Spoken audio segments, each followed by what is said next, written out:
Welcome to the tour guide of my favorite animal, the koala. These cute marsupials were voted the number 7th cutest animal in Australia. As we head into the eucalyptus forest, we will first take a look at the origin story of a koala. We will then chuck a spewie into our next point, which is how koalas live in today's society. Finally, we will look at where koalas are now and what's happened over the recent years. Without further ado, let's tighten our seatbelts and jump into our first point, which is the origin story of a koala. Koalas were first found in Queensland, Australia in 1803. At first, many people thought these koalas could be sloths or monkeys. It wasn't until 1816 that the koala got its official name. Along with that, a public drawing came out by a famous artist who drew many Australian plants and animals, Ferdinand Bauer. Am I interested to know that the koala was actually first called a koalawine? Oh look, there's one now. As we pass this cuddly animal, I would like to take this moment to remind you all to please keep your arms and legs inside the vehicle at all times. Even though these animals seem very friendly, they're actually very vicious and might just take this chance to rip your face off. So let's not be drongos, and we can continue onward.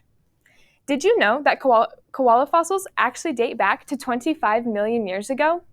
At first, many people hunted these animals, and their fur was traded for a number of things.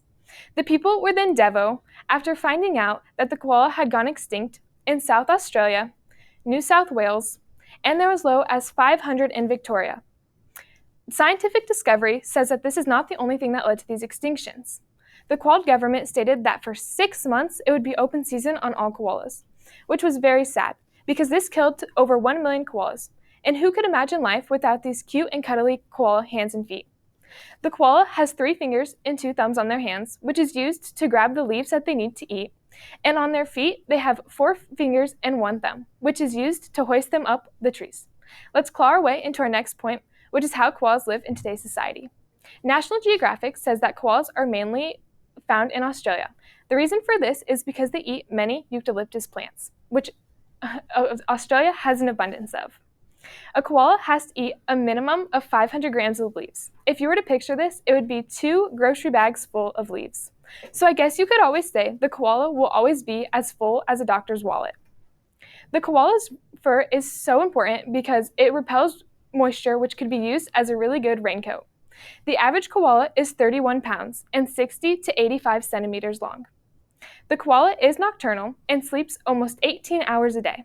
When the koala is not snoozing, they are in their mating season, from August to February. This is when they move around the most and feel the most awake. When a koala gets pregnant, she is pregnant for 30 to 36 days. After that, she will give birth to her premature young one, who will sleep in the pouch for about 6 months. After 6 months, the baby koala will cling to the mother's fur during the day and sleep safely in the mother's pouch at night. I guess you could say baby koalas, also known as joeys, live a pretty darty life. It might interest you to know that koalas are actually really good swimmers. The reason for this is because they are always climbing trees, which means that they have developed super strong muscles. Another thing that might surprise you is that even though koalas seem very smart, their brains are relatively small. One last thing is that the koala has a very supportive rump. They need to because the trees are not soft and that is where they live.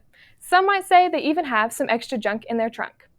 Let's climb our way into the next point, which is where koalas are now and what's happened over the recent years. You have and will see many koalas on this tour. However, we have asked you not to touch them. Even though these koalas seem in abundance right now, they are actually getting very rare to see and find. Due to global warming getting significantly worse, the eucalyptus trees are dying, which is leaving koalas in dire need of nutrition. If people don't change, these koalas could be very hard to see. Even though that sounds pretty bad, that is not even the worst of what koalas are going through. On August 1st in 2019, Australia started hitting record high temperatures at 107 degrees Fahrenheit.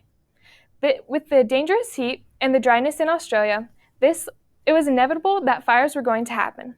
These fires killed over 8,000 koalas, but they did not stop there.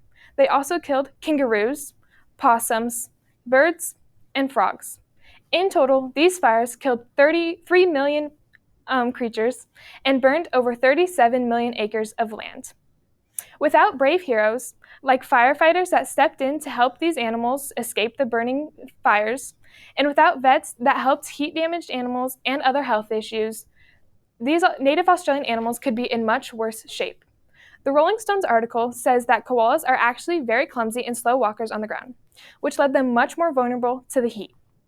So as we are nearing our tour, the animals were also put on the endangered species list as of 2022. As we are nearing the end of our tour, we have looked at the origin story of a koala. We then looked at how koalas live in today's society. And finally, we took a look at where koalas are now and what's happened over the recent years. I hope you enjoyed and learned a lot on this tour. Thank you for riding Kiley's Koala Tour Bus.